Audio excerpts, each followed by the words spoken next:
लाडक्या बहिणींना लाभ मिळणे सुरुवात होऊन 15 दिवस उलटले तरी मात्र महिलांची या ठिकाणी ई-केवायसी करण्यासाठी धावपळ काही कमी होताना दिसून येत नाही। तब्बल 15 दिवस उलटूनही महिला या ठिकाणी ई-केवायसी करण्यासाठी बँकेसमोर मोठ्या प्रमाणावर जमा होत आहेत आणि त्याचा परिणाम आता बँकेच्या इतर व्यवहारांवरती होत असल्याचं आपल्याला पाहायला मिळत आहे।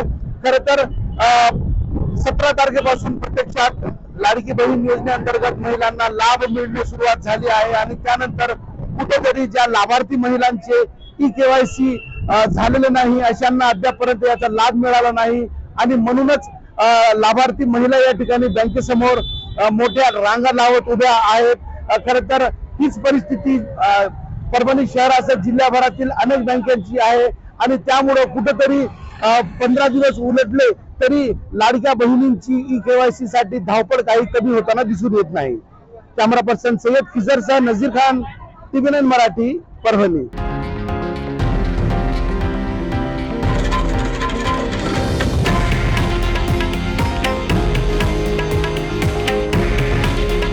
हे आहे देशातील नंबर 1 न्यूज नेटवर्क आणि आपण पाहत आहात TV9 मराठी।